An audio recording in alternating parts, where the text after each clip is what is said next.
Daddy की sign की नकल कर रहा है, उन्हें पता चल गया तो? साइंस की कोई अजीब थ्योरी है माँ, मेरे दिमाग में ही नहीं घुसती। और मैथ्स के प्रॉब्लम तो खत्म ही नहीं होते। माँ ये पढ़ाई वढ़ाई मुझसे नहीं होगी, मत करवाओ ये सब।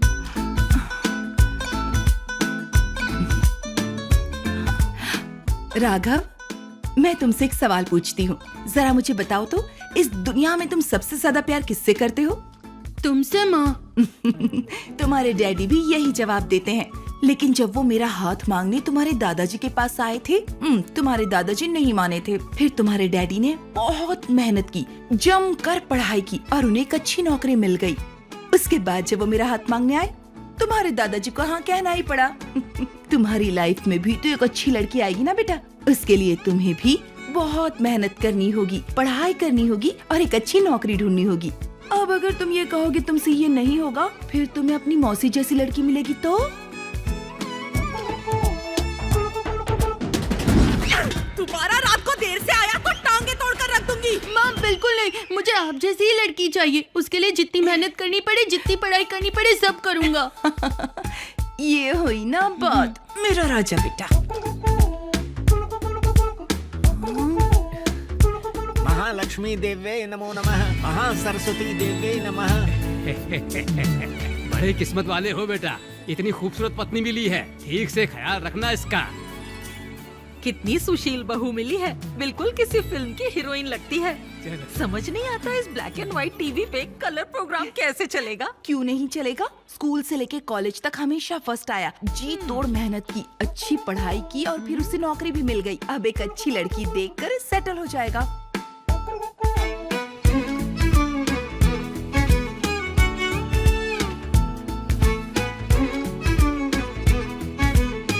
Good morning Rahul.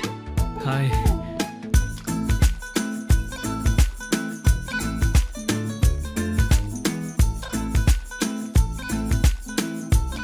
सुनो, क्या है?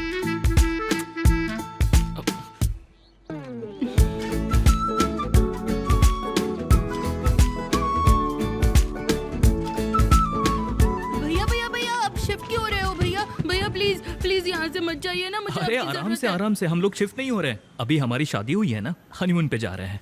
हनीमून वो क्या होता है?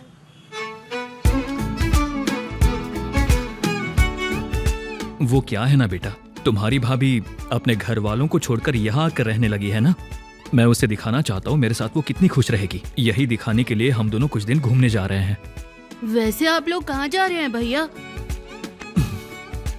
पेरिस। वो कहाँ पड़ता है? हमारे देश में नहीं पड़ता, उसके लिए फ्लाइट में जाना पड़ता है।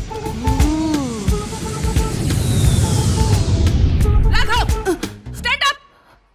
Miss, what is your aim in your life? लक्ष्य क्या है तुम्हारा? अरे बोलना, बोलना। What is your aim in your life? Miss, अच्छी तरह पढ़ाई करना, अच्छी नौकरी करना, अच्छी लड़की से शादी करना और फिर उस लड़की को हनीमून पे पेरिस ले जाना, यही मेरा एम है।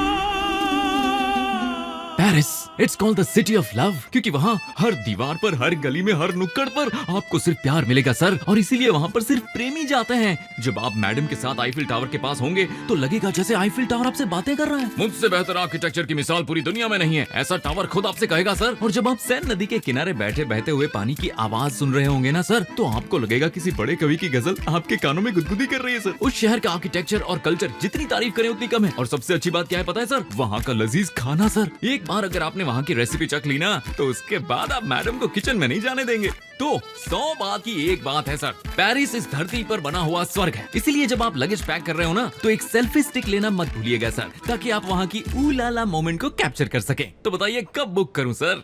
3 days 2 nights का कितना होगा? ₹99,999 only includes travel and other expenses. आप तो पेरिस के मामले में एक्सपर्ट लगते हैं। कितनी बार गए हैं वहाँ? सर, मेरा तो पासपोर्ट भी नहीं बना सर। जब तक शादी करके स्पाउस कॉलम में बीवी का नाम ना लिखो ना सर, तब तक मैं अप्लाई नहीं करने वाला। Okay, thank you sir, have a good day. Raghav, manager तुम्हें बुला रहे हैं। मुझे? हाँ।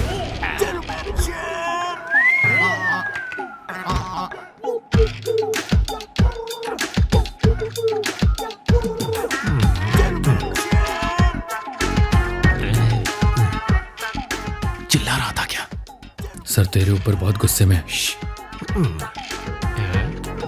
सर आपने मुझे बुलाया। सर आपने मुझे बुलाया था क्या? Yes exact.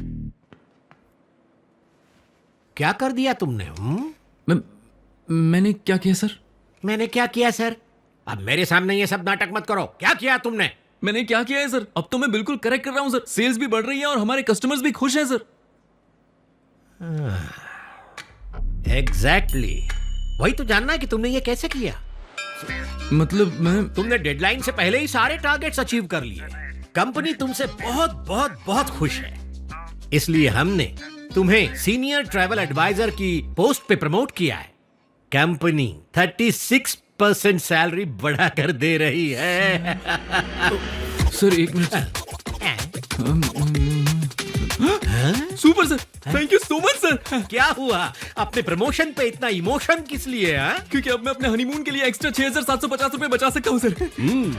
हनीमून के लिए पैसे बचाओगे? हाँ सर। सुन रहे, सालों पहले कोई ऐसे ही सोचता था। उसने अंडे गिनने से पहले मुर्गियां गिननी शुरू कर दी।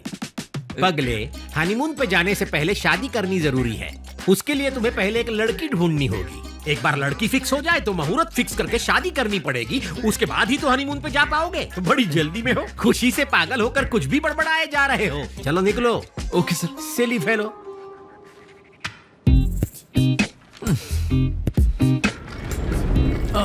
सॉरी। हाय पवित्रा। हाय। अभी अभी प्रमोशन मिला मुझे। रियली? 36% हाइक। Oh congrats. तो क्यों ना हम दोनों शादी कर लें और फिर हनीमून के लिए पेरिस जाएं? मेरी 1 साल पहले ही शादी हुई है। अगर तुम्हारे पति को एतराज ना हो तो इसे भी प्रॉब्लम नहीं है। अरे मैं तो सिर्फ प्रैंक कर रहा था, सच्ची। हाँ। ब्रो, मैं सिचुएशनशिप में हूँ। सिचुएशनशिप माने? तू अभी जिस सिचुएशन में है ना, तुझे नहीं समझ आएगा ब्रो। रहने दे इसको। जाओ।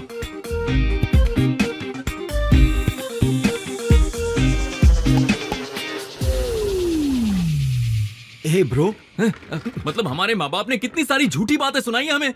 वही तो कहते हैं, उंगली चूसोगे तो दांत बाहर अरे आएंगे। वो बात नहीं कर रहा हूँ। अरे बैंगन खाओगे तो तुम्हारा अच्छी पढ़ाई करो, अच्छी लड़की मिलेगी, उसके बाद अच्छी लड़की से शादी करोगे, लाइफ सेटल हो जाएगी और फिर मजे करोगे। ऐसा कहा था कि नहीं? हाँ। अब मैंने अच्छी पढ़ाई की, अच्छे पैसे कमा रहा हूँ, पैसे बचा भी रहा हूँ, उसके बावजूद मुझे लड़की नहीं मिल रही यार।